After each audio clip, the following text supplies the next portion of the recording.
Welcome back to the News at 10.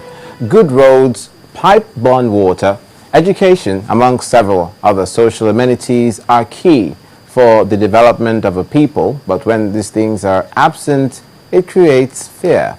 For Ikorodu area of Lagos, it's perhaps the fastest growing axis of the city, but a community which has suddenly grown incredibly lacking in some of the basic social amenities. In this special report, our correspondent, Sheung Okimbaloi, visited the Odokuta community of Ikorodu, where the people are asking the government to come to their aid. Odokuta, a densely populated residential area of Ikorodu in Lagos State. As soon as you approach the junction that leads into Odokuta from the mainstream Ikorodu roads, what hits you is a feeling that you may be in for one of the bumpiest rides of your life. The roads in Odokuta are more of ditches and potholes. A drive through the roads is pure nightmare. Public transporters have deserted Odokuta because of the state of the roads. Those who have their own cars face a daily risk of burden of putting their cars through the terrible Odokuta roads.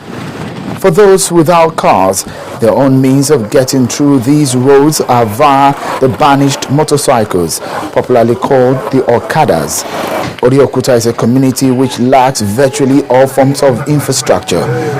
No public schools, no good roads, no pipe-borne water, and when people take ill here, the option of a proper health care is next to nothing.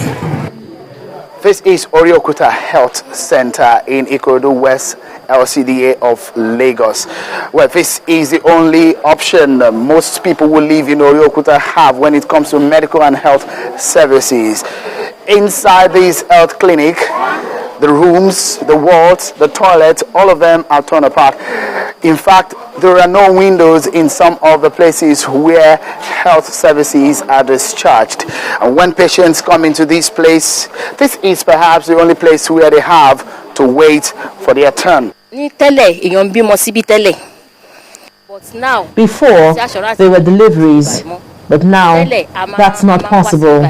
Ikorodu's population is estimated at about 800,000 from the last census in 2006. Odokuta is just one community in Ikorodu.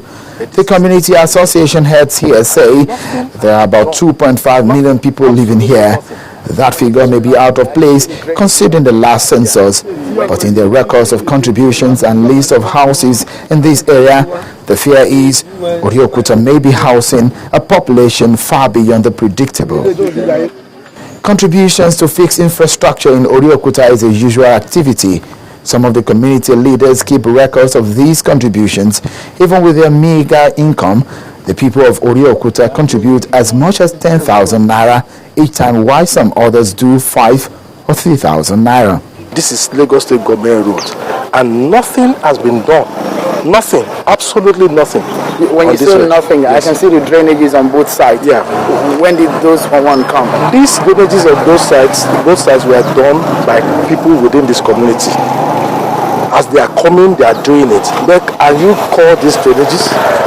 Can we call these drainages? This is not up to the standard of Lagos State government. During rainy season, people leave their homes and go to the town to escape the problem of Odokuta. At the local council office, the chairman was not on seat when Channels Television visited, but the councillor representing the area tells us that plans for Odokuta community. The level of things in the local government, most of the projects in local government in Odokuta is not what the local government is capable or can be put in place for now. The federal lawmaker representing Ikorodu in the House of Representatives, Abike Dabiri-Erewa, has one time or the other lent a hand of support that hardly is sufficient considering the enormity of their challenges. It's no excuses, but a lot of work is being done. I also want to again commend the people of Odokuta for their maturity and approach and attitude to these their demands. And they're not even sitting down and waiting for government, they're also going ahead and doing things for themselves. So please, Odokuta is not neglected. The people of Odokuta are asking government to intervene in their case. As population of the area grows, the burden of infrastructure too is on the increase. And they're saying that the government needs to come to their aid and fast. From Odokuta area of Ikorodu Local Council Development area of Lagos State, Shehu Okimbaloye reporting for Channels Television News. The registration of copyright management organizations for the music industry in Nigeria is getting more controversial by the day as stakeholders continue to disagree on modalities of operations. The big question, however, is why has this initiative and an initiative aimed at protecting the creative industry with regards to music become a major cause for altercation? Our next report takes a look at the state of affairs within the Nigerian music industry and sound recording copyright management.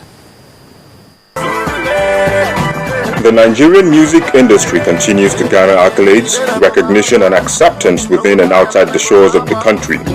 Nigerian artists have gone ahead to shine on international stages and some have returned with notable plaques and commendations.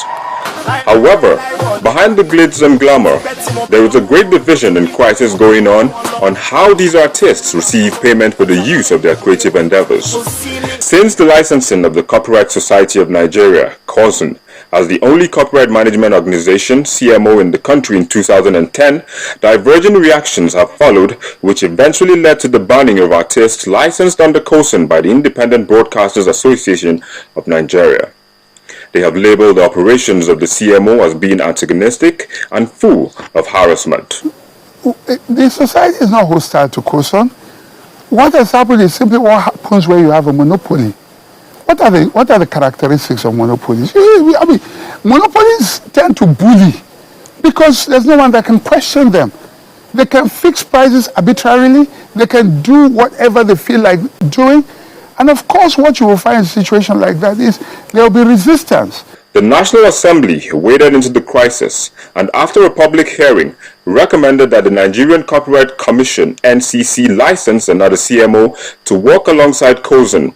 But the NCC argues that this is not in line with the Copyright Act, which prohibits the duplication of royalty collection. The position whether the Copyright Commission has a right or not to approve more than one CMO in a music and sound recording industry, the matter is presently before a court.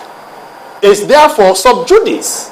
We do believe that in no distant time, the court will be able to properly interpret the position of the law. Even if Section 39 permitted the NCC to register only one collecting society, we should amend that law. If we amend the law, it will whittle down the powers of NCC and then you will have multiplicity of organizations. So it is in the best interest of NCC, if it wants to retain its wholesome power, to only register MCSN. So you will have only two.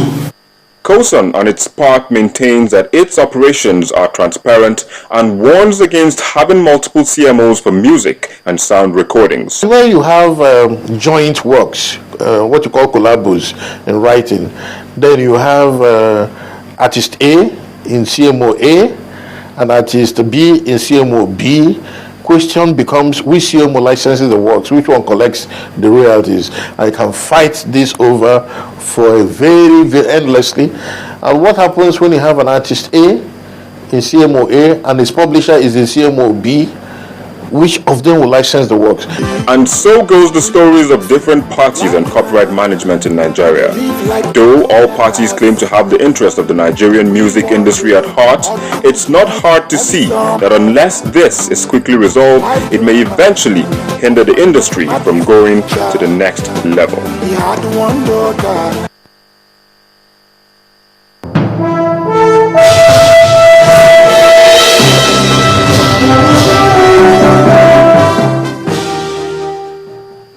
It's time to turn our attention to business news now. Here's Adeshawa Josh. Thank you very much. In business news tonight, one of the leading infrastructure and technology company in Nigeria, General Electronics, and the Bank of Industry have announced plans to cooperate in creating affordable financing solutions for small and medium-sized enterprises in the infrastructure sector. Addressing a news conference in Abuja, the managing director of the Bank of Industry, Mrs. Evelyn Oputu, said a total of $500 million will be made available for owners of small businesses from the health, power, and transportation sectors. And your team have been discussing creative ways of ensuring that the Bank of Industry and indeed the whole nation benefits from the advantage, the technology, the expertise, the efficiency that is GE. And I want to share it with all of you here that Bank of Industry indeed is very proud to have a partnership with you. We would like a situation where we will not be another GE, but we want to be close. Good. And so I would ask you to confirm what conversations we've had. You have been creative. I think you have even gone, not just to confirm what I think about GE, but you went a little bit beyond. I was like Oliver Twist. I asked for capacity building, they gave me. I asked for more money, they found a way. And the chairman has said that his team must come up with even a more creative way to ensure that what we want in the Bank of Industry and indeed for Nigeria happens. Nigerian borrowing costs are expected to rise next week due to a combination of the central bank's liquidity tightening measures and offshore investors selling local debt. Yields on Nigerian local debts are expected to inch higher next week as an increase in the cash reserve requirement on public sector deposits held by banks comes into effect on February the 4th.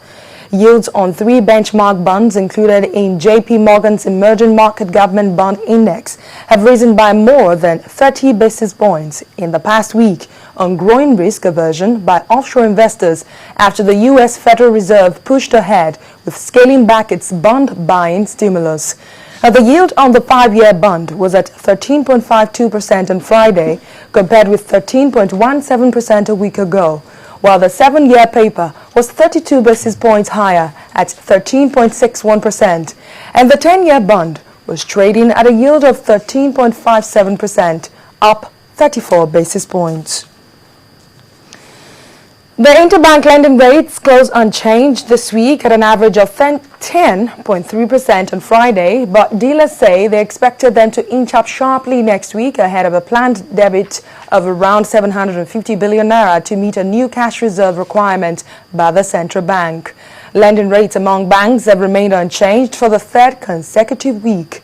Traders also said that was because of a large pool of idle funds in the system from matured open market operations debt, or the interest paid on bonds and cash postings for Parliament members' allowances.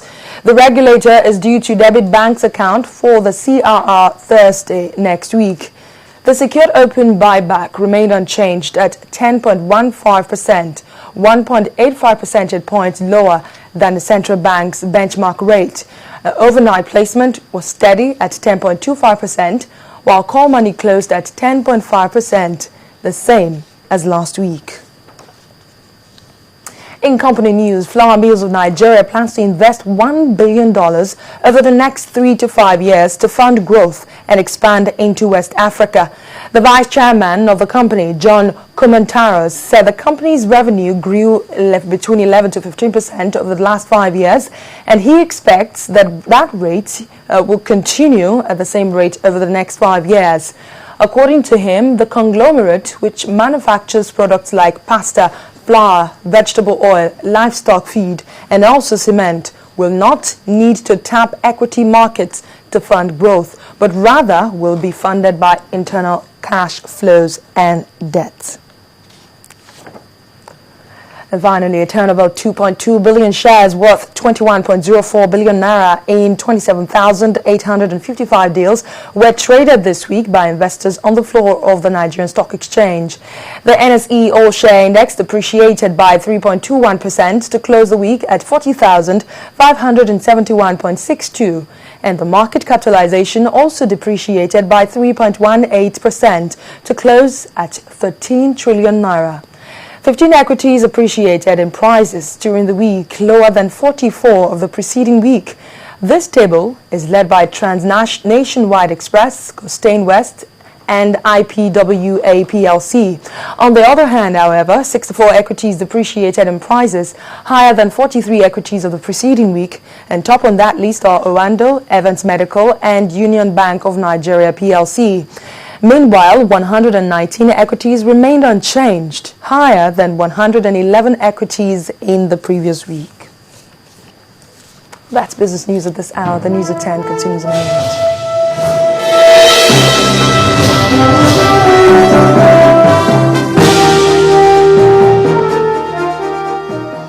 Next on the news at 10, gun battle erupts before the elections in Thailand.